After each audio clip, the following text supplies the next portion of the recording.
What's going on, everyone? This is Ala Alarashi, and this is a Sideline Sources exclusive interview with none other than the most sought after NBA coach, skills coach, Chris Matthews, more famously known as Lethal Shooter. How's it going, man?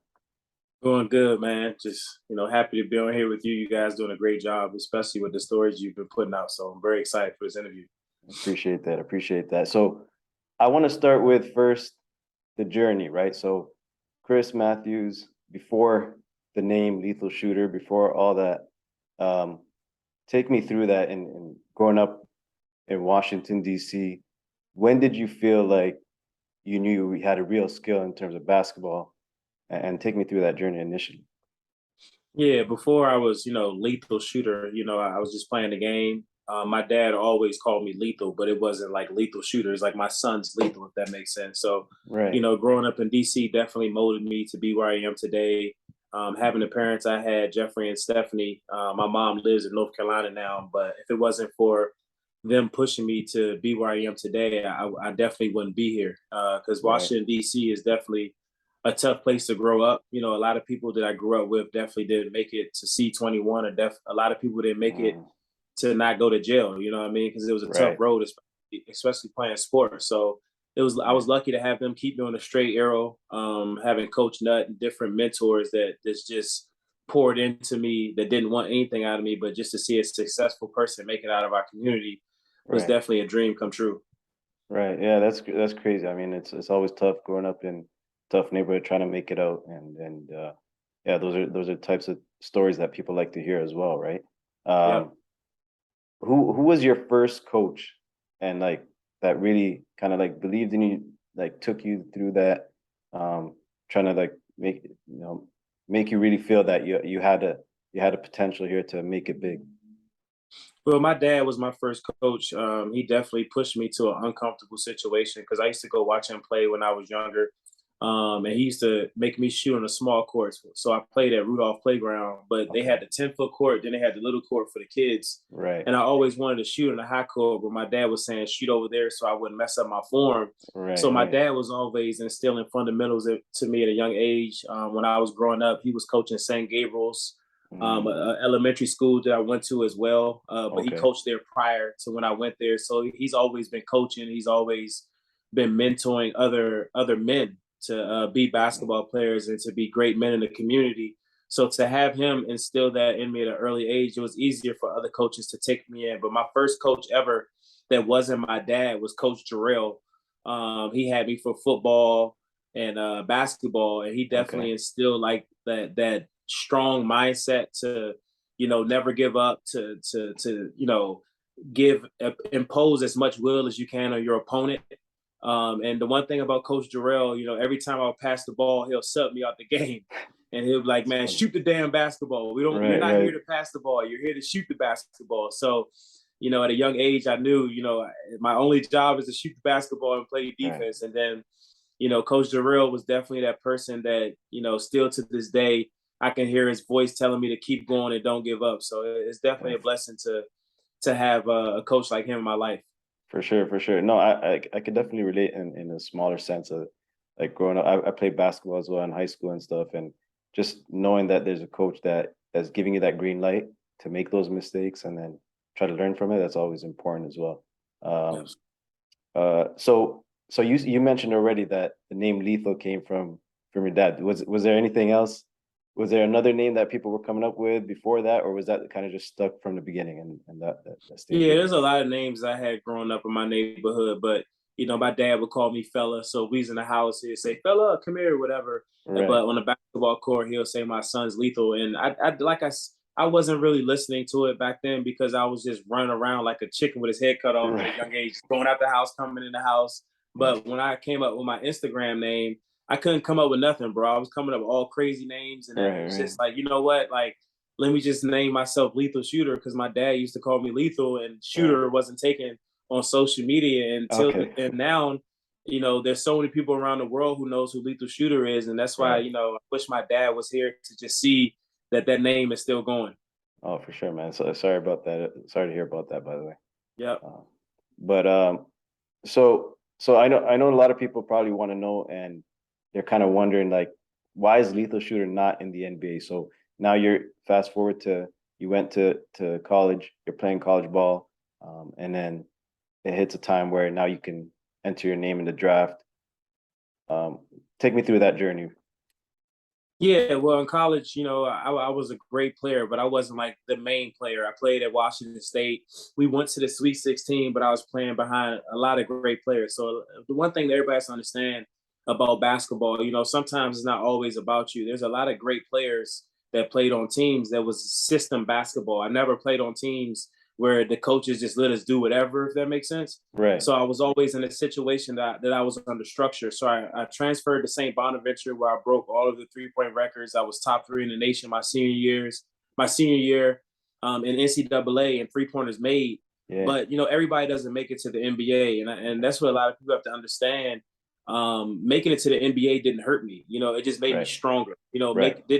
Not making it to the NBA definitely was a blessing because look what I'm doing right now. There's a lot of people in your neighborhood, a lot of people in my neighborhood that we could say, damn, that guy could have went to the NBA or that girl could have went to the WNBA. She was good enough. But if you don't make it, everything doesn't stop. You can still become better. You can still do things to impact the community when it comes to basketball. You can still leave a legacy. So, would it be cool to put an NBA jersey on? That was my goal. I always wanted to do that for my family. But that's why I was blessed to have the dad I had, because when I didn't make it to the NBA, it wasn't like he held it against me. He was always behind me. When I went overseas and got hurt, he was always there for me. And he never made me feel that pressure that I was a failure. He always let me know that I was a successful person. And that's why I got the saying, stay locked in, because, sometimes things aren't going to go your way. And that's life. We can't control everything. We're not controlling our whole life by a narrative in a book. So the things that you can control, you can control. But the things you can't, you continue to move forward and use those failures to succeed in life. For sure, man. That's definitely inspiring. That's something that young kids need to hear today, right? It's not always about making it to the NBA. There's other routes. There's other ways to still be part of the game without actually having to be on the court, right? Right. So I wanted to talk about that a little bit because like we're a Toronto-based media company in Canada, and you played. Not many people know that you played in Canada as well. What was that like for you, playing in Canada? What was that experience like? Yeah, it was a dream come true. The one thing about playing in Canada, it was probably, some of the toughest years of my life, because I was just in what do I do with my life? Do I continue to play basketball? Do I continue to chase this? Or do I become a school teacher? Do I become a custodian? Do I become a teacher, a shooting coach? Like, I didn't know what I wanted to do with my life. So I feel like Canada was a blessing playing there, because I was able to figure out what I wanted out of my life. You know what I mean? And the one thing I can say about Canada, people there were just great people. I loved the people that were surrounding me. I played in St. John's, I played in Moncton, I played in Halifax. I played in different places in Canada, and everywhere I went, everybody just accepted me as if they know me. And that just shows what the energy that you put off to the universe. When people see that you're a positive person, people want to do whatever it takes to help you get to where you are in life. And, and NBL Canada did a good job of letting me show how good my talents are. There's some games in NBL Canada where I scored 24 straight points in a game, which you saw on my Instagram. That you saw that they just posted a few months ago. I hold the playoff record for the most threes in a few games. So it was just like the things I was doing back then. It was a blessing, you know what I mean? Because I knew the crossroad was coming. And I just want to send a huge shout out to everybody that lives in Canada, because, the energy there, I'm not trying to say everybody's perfect Canada, but the people that I met, man, it was everybody just, continue to help me push forward. No, for sure. I think it's also contrary to what the media thinks about Canada as well. And then I don't know if you remember a few months ago, Chris Broussard made some comments about athletes coming to Toronto, or just in general Canada, and especially for African Americans. So I can assume, based on your answer there, it's like it kind of debunks that whole myth about being comfortable there in Canada, right? No, it's a great place. I mean, who wouldn't want to come there and play and just absorb the culture? It's a great place. The last time I was just there, I shot a commercial there and shot some, trained Drake a little bit as well. And the one thing I can say about that place, man, it's a beautiful place. So, I definitely want to send a huge shout out to everybody in Toronto, but most importantly, everybody in Canada, man. It's a beautiful place. For sure, man. So So now, like I want to talk about like now you're a lethal shooter, you're a shooting coach. Um, like the thing that kind of catches me off guard is all these like hoops that you're trying to put the ball through. And when did you start coming up with those ideas? Did you have like kind of a team that went around that, or was that all you? How did that even start? And then like what was kind of the process for each Yeah, one of those? everything I do on my page is my creative idea. Because as a trainer, it's fun. I love training players. I love training Sabonis. I love training Anthony Davis and Bobby Portis and all those guys. But I like to have fun myself. I don't Right, go to clubs. I don't hang out late at night on the block. So it's like I like to be creative and do rims. I like to be creative and do amazing content. So a lot of people might say, Chris, if you're a shooting coach, why are you taking the time to do those rims? And I do those things because, I love to show people in life, never box yourself in life. right, If there's something you want to do to be creative and show other people that you have a creative mind, do that, because you never know who you're going to inspire to take the next step in their life. So when I did these rims and all these ideas, I didn't think that everybody was going to agree with me, because I had a lot of people who disagree with me saying, "Oh, you're a trainer. You need to stay a trainer." But no, right. I'm gonna be creative, and I feel like from my brand, I think creating the rims and doing other things inspired other people. You notice more people started doing Oh amazing yeah, content, stuff of that nature. yeah, So, yeah, for sure. yeah, I'm just happy to see that, during COVID, I was able to inspire so many people, and most importantly, show other people how creative I can be when it comes to basketball. So that's a good point there. So COVID comes around, and obviously that's when everything kind of stopped. Everything from professional leagues to just regular day to day. How did you keep motivated and say to yourself, "Well, I'm not going to let this stop me"? Yeah, just basically it was a rough time for all of us. Everything that was going on in the news, everything was going on with our family members. So many people were getting their lives taken. But I just wanted to do something to just make other people happy. So that's why I was Right. trying to be as creative as I can. So my content, when somebody's scrolling and all this stuff was going on in the timeline, they could look at my timeline and maybe smile, or maybe say, you know what, damn, like I want to be like Lethal, or I want to shoot like Lethal. So that's what's inspiring me, because so many people are reaching out to me like, damn, bro, like I really love your content. Keep it up. So, I kind of do my content for the people, Right. most importantly, but of course for my own creative juices, because I love to Hmm. see how people are going to react to my rims or to my content. So, everything that I do is based on inspiring other people to keep going. Yeah, for sure. No, that's exactly I think what it's doing is it's definitely inspiring people to be creative in that sense. Um, So, what like take me through a typical day for lethal shooter, whether you're having a session or not. Like, how does that look like? What's a typical day for lethal shooter? Yeah, wake up in the morning, get my daughters ready. My oldest daughter, get her ready for school, brush her teeth, wash her face, put her clothes on, bring the kids downstairs, get their food ready for school. Sometimes cut the TV on, sometimes not. Sometimes I entertain them. Take my oldest to school. Watch my second child if I don't have to work. If I do work, which is the NBA season now. There's no Right. NBA players in LA, so I'm just probably just watching film or going over phone calls or doing interviews or coming up with more creative ideas. Today, I was on, about 5 phone calls today for creative ideas. So, each call probably took about an hour. So that's 5 hours just talking on my iPad and Mhm. coming up with more creative ideas to take it to the next level. I spoke to about 4 clients today, because this week I go to the Kings. Next week I go to the Bucks. The week after that, I go to every week I go to a team. So just, it's Wow. not easy, you know what I mean? Yeah. But this is what I love. I love helping people with the art of shooting. I love helping people with my content. I love my family, and that's what my life is based upon. So I'm gonna continue to give it all I have. Right. No, so that's crazy. Like just mentioned that you're going to different teams and you're working with them as a team as a whole, right? But looking at like a training session with you and somebody that's trying to improve their shooting, um, who was that first person that kind of reached out to you and said, "Hey, I want you to help me through my shooting form, or just get me more reps or different ways to help me improve my shot?" Yeah, growing up, I was always helping people. A lot of my teammates, now that I'm a trainer, they say, "Damn, bro, I remember when you helped me in France, or I remember you helped me in Georgetown." One of my good friends, Jeff Green, was like, "I remember when we used to all play pickup, you was always helping people with the art of shooting. So I've always been that teacher, but you know how it is when you're hooping.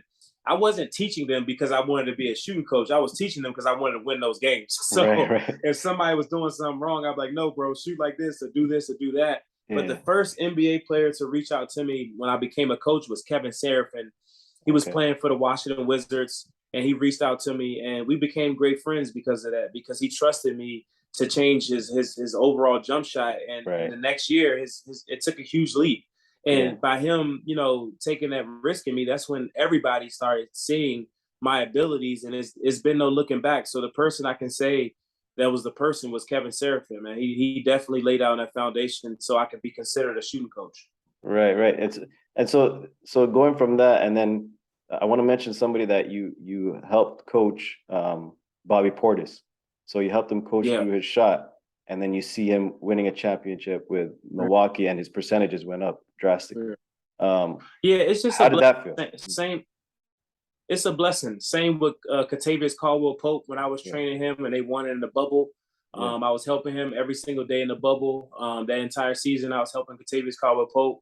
And when he won that ring, I didn't get the ring, but it felt like I won the ring. When Bobby won it 2 years ago, it felt like I won the ring. If Grant Williams would have won it last year against Steph Curry, it would have felt like I won it, because I want to see other people win. It's not about lethal shooter. It's about these guys taking their game to the next level. And players like Bobby and Grant and Skylar Diggins and Kentavious Caldwell-Pope and different people who have trusted me with their jump shots is just a blessing, because a jump shot can either make you a lot of money now or you can't make a lot of money. So if you notice all the biggest deals that's happening in the NBA and the WNBA and EuroLeague, you have to have the ability to shoot the basketball. So it's just a blessing to be where I am right now in life and to watch other people make more money for their families. That's what life's all about. So when a player signs a big deal or makes money, generational wealth for their family, it feels like I made it as well, because it's, I get to see their family win.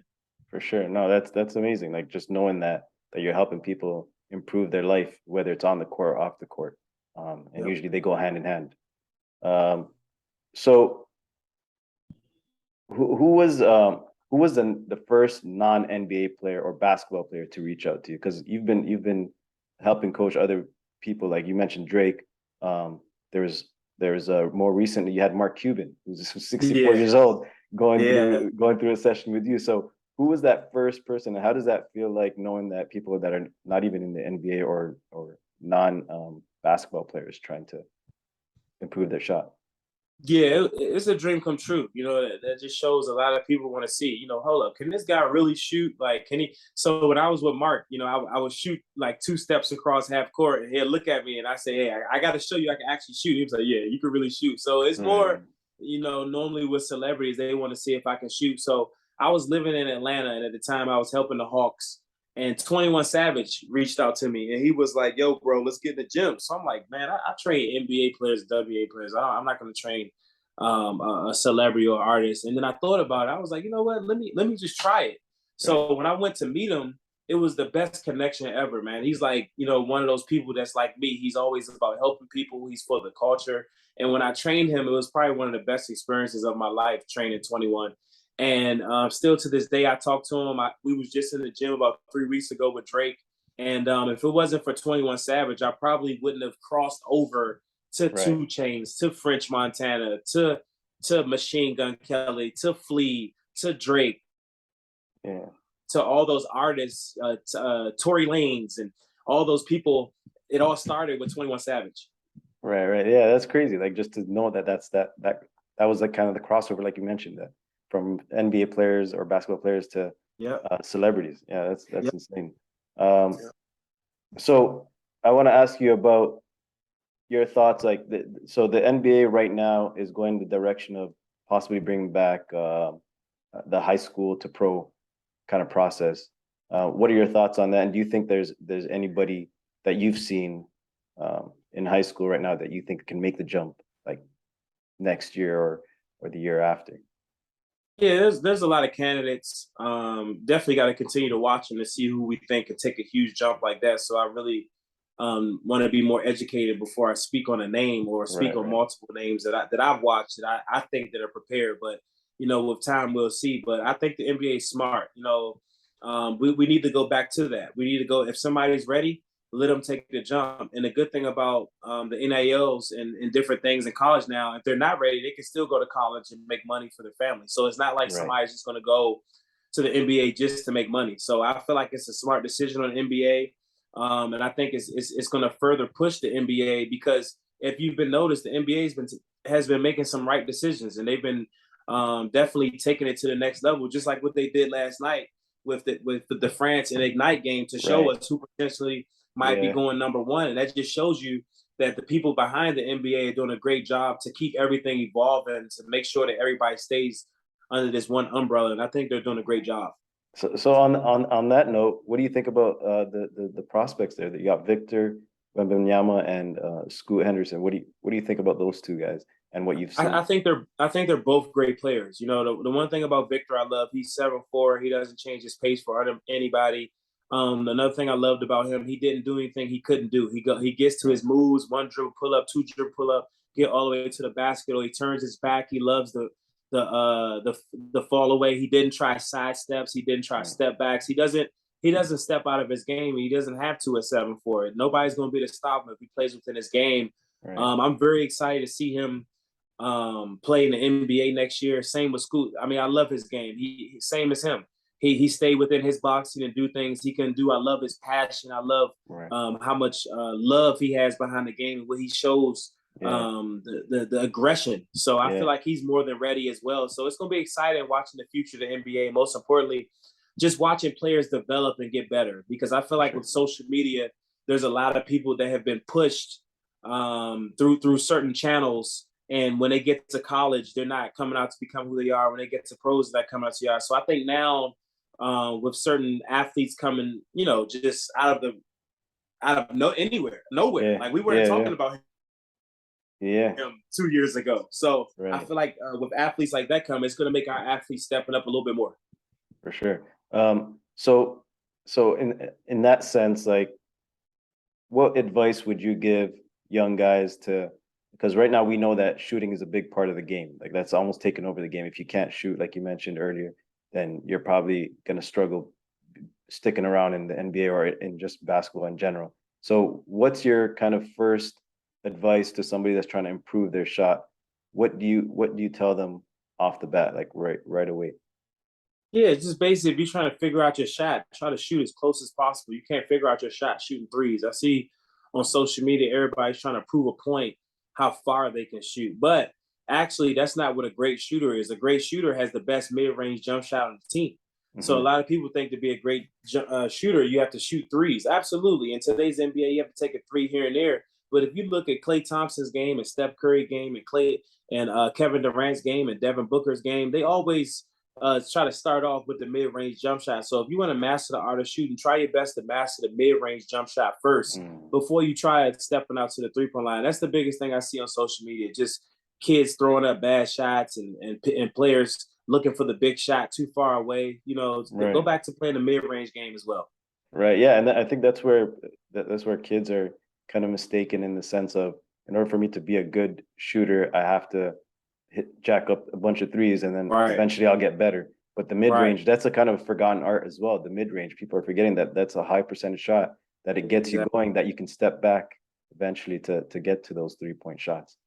Absolutely. Yeah. So so on that topic as well, who would you say right now are your top 3 shooters in the NBA right now? Top 3 shooters. I think the best shooter in the NBA right now is Steph Curry, because he can shoot going left, shoot going right, step back left, step back right, side step left, side step right. He can't be guarded. I say the second best shooter in the NBA, catch and shoot, is Klay Thompson. He's an amazing shooter. He's definitely laying the foundation for shooters around the world. And I say third is Kevin Durant. Kevin Durant does a good job of mastering that mid-range jump shot. And there's nothing you can do with a 7-footer shooting the same way as Klay Thompson. So to me, I feel like in today's NBA, those are the top 3 shooters in the NBA right now, till Kevin Durant retires or Steph Curry or Klay retires. For sure. No, yeah, I think a lot of people's top 3 it has a combination of those guys for sure. But who do you think is maybe an underrated shooter that people are not paying attention to right now, that maybe in the next couple of years is probably someone that can possibly take over that spot from one of those guys?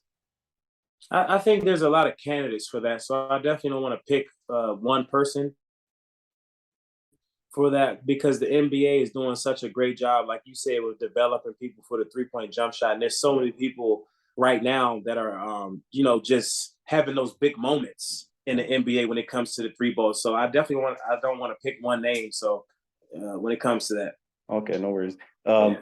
Okay, so kind of like the last couple questions here. So what are some projects that you have in mind for the future? And who are you working with next?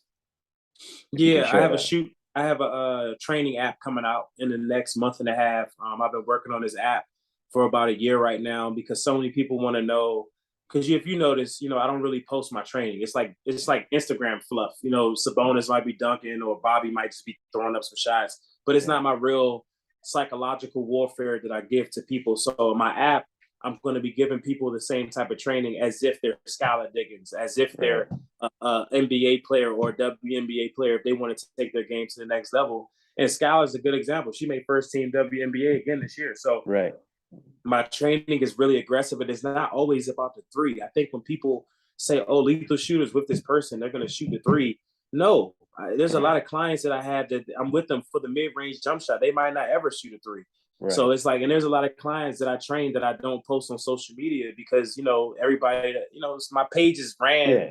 for Yeah. my creative ideas, not Yeah. for the training aspect. Right. But I think my biggest project that I'm doing is my app. So everybody that's ready to take their games to the next level, make sure you sign up for my app because it's definitely going to be life changing. Because I'm not holding nothing back. I'm going to be giving you everything that it takes to take your game to the next level, especially when it comes to the art of shooting, having the mindset. For sure. No, that's definitely something I was going to ask you about as well. So you had the shooter up, and then there's a locked in project. What is that about? I don't know what you're talking about. The locked in The project. locked in project. Yeah, you had that on your Instagram. You're promoting it. I don't know if that's something that Where you're at? still working. Um, on your main page, on your lethal shooter page. Locked in project. I had a showcase, locked in showcase. So maybe that's what it was. Is Yeah, what is I it? Yeah. had a basically like an all American camp for Oh, okay. players in the DMV. Right. And we're gonna have an all American like classic for the players after the season coming up. So Okay. I'm just doing these things just to give back to my community and most importantly, go back to where everything started. There's Right. a lot of players, we can make it out of somewhere, we can make it out of New York, we can make it out of Chicago, we can make it out of DC, but we're nothing if we don't go back to reach to give back to others. So that's why For sure. I made sure I had my locked in showcase in the DMV area. And that's why I want to continue to go back to my hometown to just let people know I appreciate them and Right. I'm always going to be behind them 100%. Yeah, that's definitely something that I think is important for people to always go back to their roots. And so, in that sense, what's your kind of advice for somebody that's trying to become a shooting coach or just a coach in general? Yeah, I What see are that some a things to lot on keep in mind? Twitter. A lot of people ask me, what does it take Yeah, to become a good trainer? I feel yeah, like, whoever you train, you always give them 200%. It doesn't matter if they're 5 years old, it doesn't matter if they're making $200 million because right, once you start training people and you have a set standard, people will recognize that's who you are. So people always say, "Oh man, I'm trying to make it to the big leagues and stuff like that." I'm not a trainer to try to make it to the big leagues. I'm just a right, trainer to try to help other people. And once you are doing stuff like that for the kind and the reason to help others, you'll get that one celebrity or that one NBA player, that one WNBA or EuroLeague or whatever high yeah, school player, top player that's going to say, you know what, I'll love to train with you. So if you're a trainer out there and you're working hard and you want everybody to know who you are, just continue to keep going, brother or sister, because everybody's going to figure out that you're ready for this and study your craft. Make sure you're watching a lot of film and taking notes. So when you train that person or that you're trying to take to the next level, when you're training them, you're telling them exactly what they're doing right or wrong, so they can know right, that you've been studying. for sure. No, that's great advice. For yourself, do you ever see yourself on an NBA sideline as a coach or part of the coaching staff? Is that something in your vision, or do you think what you're doing right now is probably something that you can always expand on and keep going with that? Yeah, this is definitely a blessing. You know, I could set my own time. I could, have my own schedule. But yeah, like I was talking to my fiance as well. I'm thinking in the next 5 years, I definitely might, take a job. I've been offered a few jobs this summer again as well. But I just want to definitely make sure, while my kids are young, I'm in their life and setting that standard for them. So if I take a job, it's somewhere I really want to be with my Right. family, and that's what I really want to do. I want to help a franchise win a championship, and most importantly, I want to learn as well. I want to become an assistant coach, and then I want to Mhm. be, if possible, a head coach. I want to do those things, but it's going to take a lot of hard work, and that's hard work that I'm willing to do. Right. No, and I think honestly, if the way your mindset is going into even just coaching the one-on-one and then the Yeah, teams, I think that's definitely something that you could do in your future. yeah. I appreciate your time, man. Thank you for joining me, and best of luck with everything in the future. And hopefully, you get what you want in the future. Absolutely, man. Keep up the great job with you guys' page as well. I've been a fan since you guys were, and I appreciate you guys for posting me as well and believing in the vision before a lot of pages as well. So thank you so much. For sure, Yeah. man. All right, man. Have a great day. All right, brother. Stay locked in. All right.